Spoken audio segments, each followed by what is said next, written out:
ओम नमो भगवते वासुदेवाय। आप सभी का दिन शुभ हो। आज श्रवण कीजिए पौष मास कथा अध्याय 10। प्रेम से बोलिए श्री हरि विष्णु भगवान की जय। गरुड़ जी बोले, हे प्रभु, आपने आतुरकालिक दान के संदर्भ में भली भांति कहा। अब मरणासन व्यक्ति के लिए जो कुछ करना चाहिए उसे बताइए। श्री भगवान ने कहा, हे ताक्षर्य, जिस विधान से मनुष्य मरने पर सद्गति प्राप्त करते हैं, शरीर त्याग करने की उस विधि को मैं कहता हूँ। सुनो। कर्म के संबंध से जब प्राणी अपना शरीर छोड़ने लगता है तो उस समय तुलसी के समीप गोबर से एक मंडल की रचना करनी चाहिए। वहां उस मंडल के ऊपर तिल बिखेर कर कुशों को बिछाएं। तदंतर उनके ऊपर श्वेत वस्त्र के आसन पर शालिग्राम शिला को स्थापित करें। जहां पाप दोष और भय को हरण करने वाली शालिग्राम शिला विद्यमान है, उसके सन्निधान में मरने से प्राणी की मुक्ति सुनिश्चित है। जहां जगत के ताप का हरण करने वाली तुलसी वृक्ष की छाया है, वहां मरने से सदैव मुक्ति ही प्राप्त होती है। जो मुक्ति दान आदि कर्मों से दुर्लभ है। जिसके घर में तुलसी वृक्ष के लिए स्थान बना हुआ है, वह घर तीर्थ स्वरूप ही है। वहां यम के दूत प्रवेश नहीं करते। तुलसी की मंजरी से युक्त होकर जो प्राणी अपने प्राणों का परित्याग करता है, वह सैकड़ों पापों से युक्त हो तो भी यमराज उसे देख नहीं सकते। तुलसी के दल को मुख में रखकर तिल और कुश के आसन पर मरने वाला व्यक्ति पुत्रहीन हो तो भी निसंदेह विष्णुपुर को जाता है। तीनों प्रकार के तिल, काले, सफेद और भूरे, कुश और तुलसी, ये सब म्रियमाण प्राणी को दुर्गति से बचा लेते हैं। यत मेरे पसीने से तिल पैदा हुए हैं, अतः वे पवित्र हैं। असुर, दानव और दैत्य तिल को देखकर भाग जाते हैं।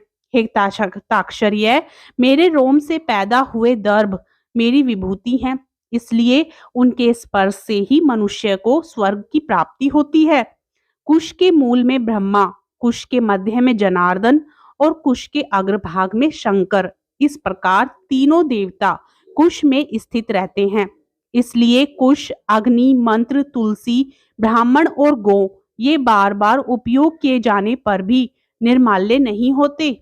पिंडदान में उपयोग किए दर्भ, प्रेत के निमित्त भोजन करने वाले ब्राह्मण, नीच के मुख से उच्चरित मंत्र, नीच संबंधी गाय और तुलसी तथा चिता की आग, ये सब निर्माल्य अर्थात अपवित्र होते हैं। गोबर से लिपी हुई और कुश बिछाकर संस्कार की हुई पृथ्वी पर आतुर मरणासन व्यक्ति को स्थापित करना चाहिए।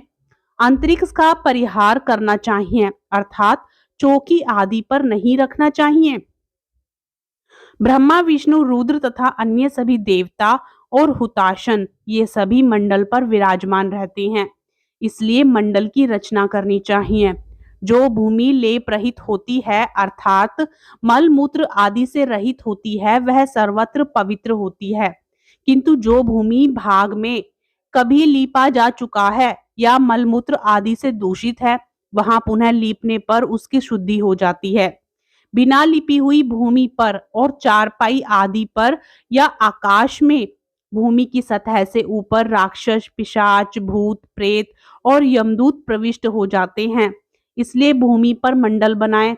बिना अग्निहोत्र, श्राद्ध, ब्राह्मण भोजन, देव पूजन और आतुर व्यक्ति का स्थापन नहीं करना चाहिए। इसलिए लिपी हुई भूमि पर आतुर व्यक्ति को लिटाकर उसके मुख में स्वर्ण और रत्न का प्रक्षेप करके शालिग्राम स्वरूप भगवान विष्णु का पादोदाक देना चाहिए। जो शालिग्राम शिला के जल को बिंदु मात्र भी पीता है, वह सभी पापों से मुक्त होकर बैकुंठ लोक में जाता है। इसलिए आतुर व्यक्ति को महापातक को नष्ट करने वाले गंगा जल को देना चाहिए। गंगा जल का पान सभी तीर्थों में किए जाने वाले स्नान, दान आदि के पुण्य रूपी फल को प्रदान करने वाला है। जो शरीर को शुद्ध करने वाले चंद्रायण व्रत को 1000 बार करता है और जो एक बार गंगा जल का पान करता है, वे दोनों समान फल वाले रहते हैं। हे ताक्षर्य, अग्नि के संबंध से जैसे रुई की राशि नष्ट हो जाती है, उसी प्रकार गंगा जल से पातक भस्म मात हो जाते हैं। जो सूर्य की किरणों से संतप्त गंगा के जल का पान करता है, वह सभी योनियों से छूटकर हरि के धाम को प्राप्त होता है। अन्य नदियां मनुष्य को जलागवाहन करने पर पवित्र करती हैं, किंतु गंगा जी तो दर्शन, स्पर्श, दान अथवा गंगा इस नाम का कीर्तन करने मात्र से सैकड़ों हजारों पुण्य रहित पुरुषों को पवित्र कर देती है। इसलिए संसार से पार लगा देने वाले गंगा जल को पीना चाहिए। जो व्यक्ति प्राणों के कंठगत होने पर गंगा गंगा ऐसा कहते हैं, वह विष्णु लोक को प्राप्त होता है और पुनः भूलोक में जन्म नहीं लेता। प्राणोत्क्रमण के समय जो पुरुष श्रद्धायुक्त होकर मन से गंगा का चिंतन करता है, वह भी परम गति को प्राप्त होता है। अतः गंगा का ध्यान, गंगा को नमन, गंगा का स्मरण करना चाहिए और गंगा जल का पान करना चाहिए। इसके बाद मोक्ष प्रदान करने वाली श्रीमद् भागवत की कथा को जितना संभव हो सके उतना श्रवण करना चाहिए। जो व्यक्ति अंत समय में श्रीमद् भागवत के एक श्लोक, आधे श्लोक अथवा एक पाठ का भी पाठ करता है, वह ब्रह्मलोक को प्राप्त होकर पुनः संसार में कभी नहीं आता। ब्राह्मण, क्षत्रिय और वैश्य को मरण काल में वेद और उपनिषदों का पाठ तथा शिव व विष्णु की स्तुति से मुक्ति प्राप्त होती है। हे खग, प्राण त्याग के समय मनुष्य को अनशन व्रत अर्थात अन्न तथा जल का परित्याग करना चाहिए और यदि वह विरक्त द्विजन्मा हो तो उसे आतुर संन्यास लेना चाहिए। प्राणों के कंठ में आने पर जो प्राणी मैंने संन्यास ले लिया है ऐसा कहते हैं, वह मरने पर विष्णु लोक को प्राप्त होता है, पुनः पृथ्वी पर उसका जन्म नहीं होता। इस प्रकार हे खग, जिस धार्मिक पुरुष के आतुरकालिक पूर्वोक्त कार्य संपादित किए जाते हैं, उसके प्राण ऊपर के छिद्रों से सुखपूर्वक निकलते हैं। मुख, नेत्र, दोनों नासिका रंध्र तथा दोनों कान, ये 7 ऊपर के छिद्र हैं। इनमें से किसी प्रकार से सुकृति के प्राण निकलते हैं अर्थात पुण्यात्मा के प्राण निकलते हैं और योगियों के प्राण तालु रंध्र से निकलते हैं। अपान से मिले हुए प्राण जब पृथक हो जाते हैं तब प्राण वायु सूक्ष्म होकर शरीर से निकलता है। प्राण वायु रूपी ईश्वर के निकल जाने पर काल से आहत शरीर निराधार वृक्ष की भांति गिर पड़ता है। प्राण से मुक्त होने के बाद शरीर तुरंत चेष्टा शून्य, घृणित, दुर्गंधयुक्त, अस्पर्शीय और सभी के लिए निंदित हो जाता है। इस शरीर की कीड़ा, विष्ठा, तत् भस्म रूप, ये 3 अवस्थाएं होती हैं। इसमें कीड़े पड़ते हैं, यह विष्ठा के समान दुर्गंधयुक्त हो जाता है अथवा अंततः चिता में भस्म हो जाता है। इसलिए क्षण मात्र में नष्ट हो जाने वाले इस देह के लिए मनुष्यों के द्वारा गर्व क्यों किया जाए।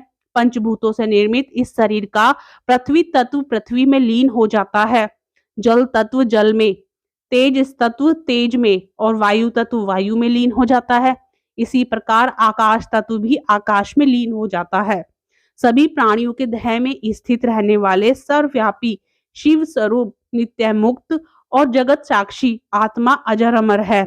सभी इंद्रियों से युक्त और शब्द आदि विषयों से युक्त मृत व्यक्ति की देह से निकला जीव कर्म कोश से समन्वित तथा काम और रोग आदि के सहित पुण्य की वासना से युक्त होकर अपने कर्मों के द्वारा निर्मित नवीन शरीर में उसी प्रकार प्रवेश करता है जैसे घर के जल जाने पर गृहस्थ दूसरे नवीन घर में प्रवेश करता है।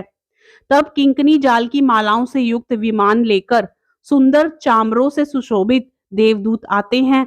धर्म के तत्व को जानने वाले बुद्धिमान धार्मिक जनों के प्रिय व देवदूत कृत कृत्य इस जीव को विमान से स्वर्ग ले जाते हैं। सुंदर दिव्य देह धारण करके, निर्मल वस्त्र और माल्य धारण करके, स्वर्ण और रत्नादि के आभरणों से युक्त होकर वह महानुभाव जीवदान के प्रभाव से देवताओं से पूजित होकर स्वर्ग लोक को प्राप्त करता है।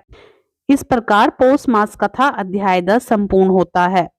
अगली कथा श्रवण करने के लिए हमारे चैनल को सब्सक्राइब करें। राधे राधे, जय श्री कृष्णा।